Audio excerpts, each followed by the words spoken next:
Ya baik, Assalamualaikum warahmatullahi wabarakatuh. Jumpa kembali dengan saya di channel CCTV 123. Pada kesempatan ini teman-teman, saya mau mereview pemasangan keyless pada motor Honda Beat FI ya, tahun 2016 ini. Setelah pemasangan selama 7 bulan ini, apa-apa saja akibat atau dampaknya yang saya rasakan. Simak terus video ini sampai tuntas, dan tentunya kepada teman-teman semuanya yang belum subscribe, silahkan subscribe terlebih dahulu, komen dan share kepada teman-teman semuanya yang membutuhkan. Baik teman-teman, setelah saya memasang keyless selama 7 bulan ini, alhamdulillah ya teman-teman, motor ini sehat walafiat ya. Jadi tidak ada gejala hal apapun sesuai yang dibicarakan pada komen-komen ya teman-teman. Jadi sempat memang ada salah satu teman subscribe yang komen. Jadi untuk pemasangan keyless ini katanya mengakibatkan keborosan aki ya, sehingga terkadang terjadi starter itu tidak berfungsi katanya. Setelah saya buktikan selama 7 bulan ini, jujur ini tidak ada dampak yang demikian ya, tidak ada efeknya. Bahkan sampai sekarang ini teman-teman bisa dilihat saja, untuk keyless itu tidak ada gejala apa-apa, seperti halnya yang biasa ya. Yang penting dalam pemasangan ini teman-teman harus hati-hati ya, terutama dalam kabel perkabelannya ya. Dalam instalasi pemasangan kabel itu yang rapi dan tidak sembarangan gitu ya. Kalau kita memasangnya instalasi yang rapi sesuai dengan prosedur, dibungkus ya dengan lakban, termasuk dalam jalur pemasangan jalur ke lampu dan seterusnya itu tidak ada yang lecet, insya Allah menurut saya ini aman. Untuk aki normal-normal saja, jadi tidak ada kendala apa-apa. Ketika kita mau starter juga tidak bermasalah, aman. Bahkan sampai sekarang yang sering disampaikan katanya kata teman-teman di bagian kuncinya ini sering terjadi error. Sempat memang gini teman-teman. Jadi ketika kita menekan ini tombolnya, kita putar, sempat di sini padam ya, tidak hidup. Gejalanya apa? Ternyata setelah saya bongkar di bagian perangkatnya itu ada yang kena kotoran. Alhamdulillah setelah saya bersihkan, normal seperti sekarang tuh. Itu tidak ada gejala apa-apa tuh. Untuk aki, kita kembali lagi ke aki. Aki juga aman saja teman-teman. Tidak berdampak yang signifikan.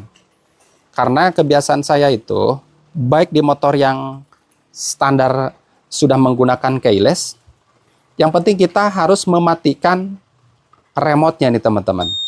Jadi kita jangan membiasakan remote itu dalam keadaan on. Bukan hanya motor ini saja ya, yang hasil dari modifikasi keyless, tetapi di motor yang lain juga sama teman-teman. Seperti contoh saya pernah menyampaikan di motor Honda ADP nih teman-teman. Di Honda ADP, saya sering mematikan remote-nya ya. Sesudah selesai, kita langsung matikan remote-nya, alhamdulillah tidak boros aki lah gitu ya. Termasuk ini juga sama. Kecuali ketika kita misalkan berada di parkiran, kita tinggal baru kita hidupkan ya. Menghidupkan juga biasanya saya menghidupkan alarmnya ya teman-teman. Nah, jadi alarm seperti ini. Jadi seperti itu ya teman-teman. Sampai sekarang alhamdulillah ini tidak ada gejala apa-apa. Kita cek dulu aja ya supaya lebih jelasnya. Baik, saya akan matikan dulu. Nah ini dalam keadaan mati. Terus kita on-kan. Nah ini lampunya itu sudah hijau. Kita tekan. Nah hidup. Kita putar. Di sini akan menyala speedometer, starter, normal. Gitu ya. Terus kita akan coba matikan kembali. Apakah ini otomatis akan mati? Kita lihat. Biasanya dalam jarak 2 atau 3 meter ini akan mati sendiri ini teman. Kita akan menghindar coba. Tuh. Langsung mati ini teman-teman ya. Ini tanpa harus menekan tombol. Ini dalam keadaan mati. Ini dalam keadaan on. Misalkan kita sengaja taruh di bagian saku. Terus kita dekatkan ya. Kalau kita dekatkan, ini akan mudah hidup. Tapi ini teman-teman, saya akan coba matikan dulu dari jarak jauh. Nah, ini saya matikan. Nah, dalam jarak dari motor ini ke sini sekitar lebih dari 2 meter ya. Saya taruh di sini. Ini juga kan ada motor beat nih, teman-teman. Saya taruh untuk remote-nya di sini ya. Saya akan dekatkan ini tanpa bawa remote. Ini tidak akan bisa hidup. Ini aman, teman-teman ya. Menurut saya. Beda lagi dengan keyless yang lain. Saya sedikit mau membandingkan dengan keyless yang merek lain lah. Saya tidak perlu saya sebutkan. Jadi ketika kita mau menghidupkan motor, jadi harus tekan dulu remote-nya gitu ya. Kalau ini tidak perlu. Selama motor itu ada di saku dalam keadaan on, ya, dalam keadaan on seperti ini, kita aman-aman saja. Jadi seperti ketika kita tinggalkan, secara otomatis kuncinya itu akan mati sendiri. Jadi beda seperti keyless yang lain. Terus untuk apalagi ya? Untuk fitur alarm sudah saya sampaikan tadi ya. Untuk fitur alarm, alhamdulillah tidak ada permasalahan. Untuk buka jok juga sampai sekarang lancar-lancar saja nih teman-teman. Buka jok jadi seperti ini gampang. Jadi ketika lampu merah ini menyala, kita cukup putar langsung saja. Beda lagi dalam keadaan remote-nya itu di-off-kan. Ini jadi seperti ini kan jadi tidak bisa ya.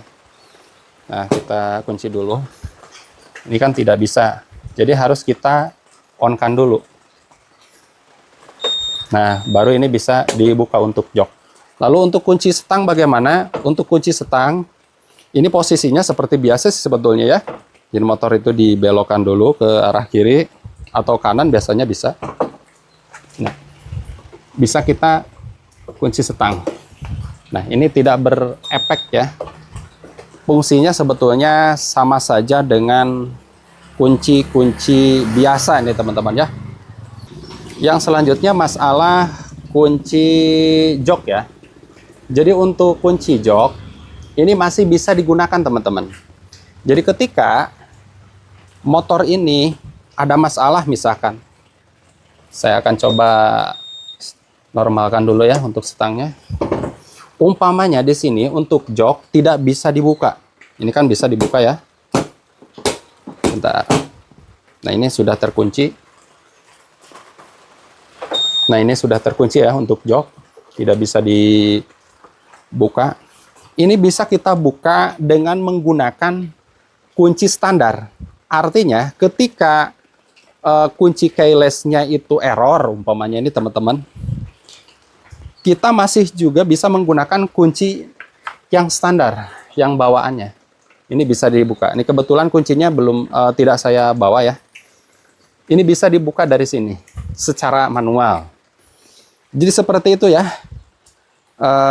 Kemudahan-kemudahan dengan keyless yang bawaan dari motor Honda itu sendiri.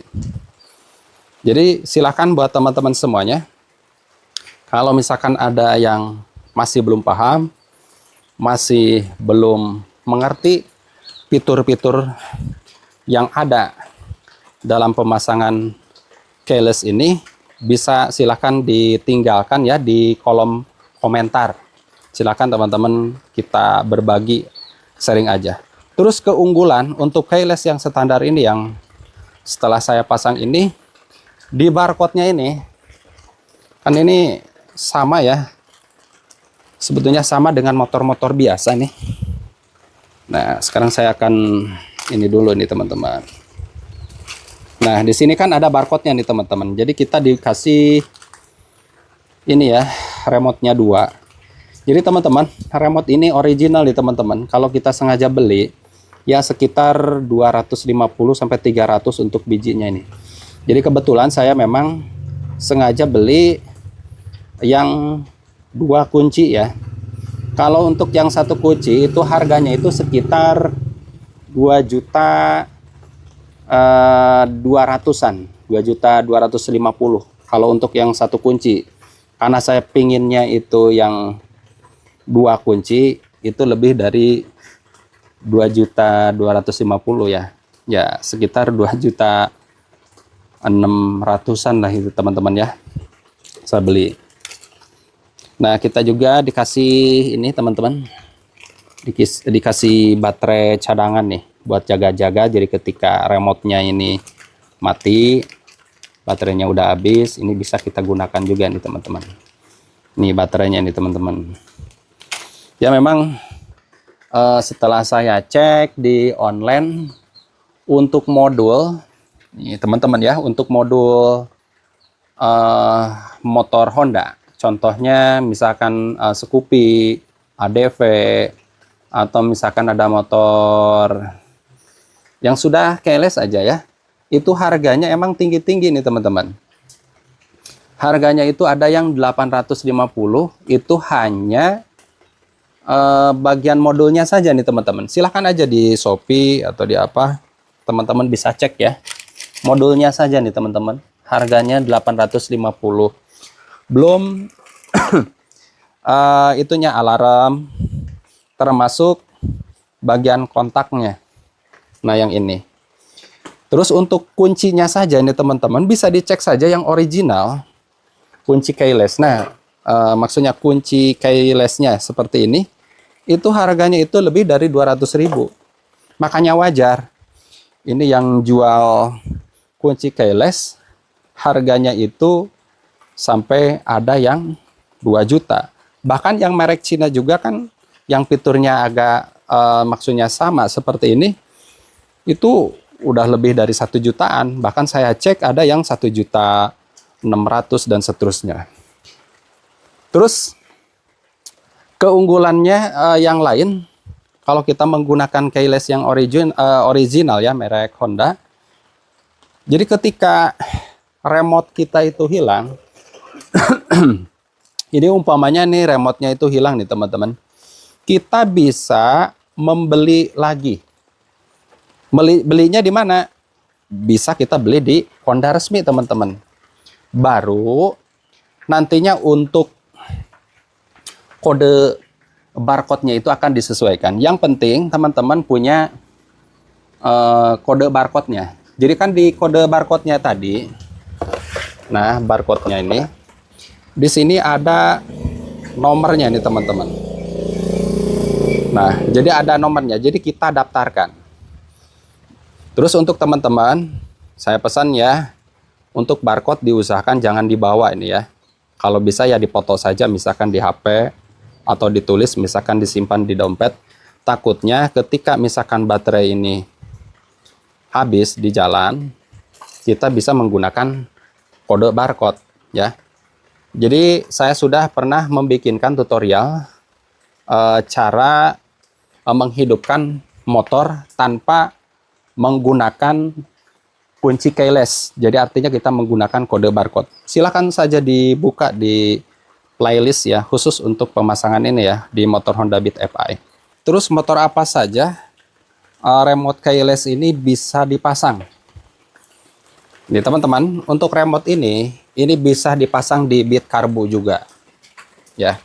Di Beat Carbo bisa dipasang, termasuk Beat Fi tahun 2012, 13, 14, 15, 16, yang terutama yang masih menggunakan model kunci kontaknya seperti ini ya. Ini bisa dipasang keyless seperti ini teman-teman. Contoh ada lagi, misal karena ini hampir mirip dengan Vario ya. Vario biasanya disebutnya dengan itu Vario Agnes ya. Itu bisa dipasang seperti ini. Jadi mudahnya ini untuk pemasangan keyless, khususnya di motor yang tipe sejenis ini, mudah teman-teman. Jadi di dalam sambungan kabelnya itu, yang ke kontak itu cuman dua kabel teman-teman. Jadi tidak sulit nih teman-teman ya untuk pemasangannya. Jadi buat teman-teman semuanya yang mau pasang, misalkan ya, bisa dilihat ya di tutorial saya yang sebelumnya. Silahkan dicari-cari saja.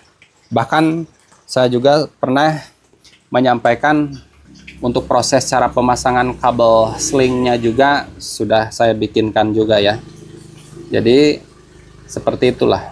Baik, itu saja barangkali yang dapat saya sampaikan. Sekali lagi mohon maaf jika ada penyampaian kurang baik atau tutur kata yang kurang sopan. Sekali lagi mohon maaf yang sebesar-besarnya.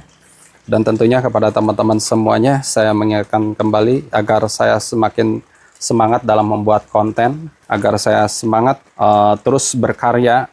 Mohon dukungannya dengan cara like, subscribe, komen, dan share pada teman-teman semuanya. Dan saya Iri, wassalamualaikum warahmatullahi wabarakatuh. Sampai jumpa di video selanjutnya.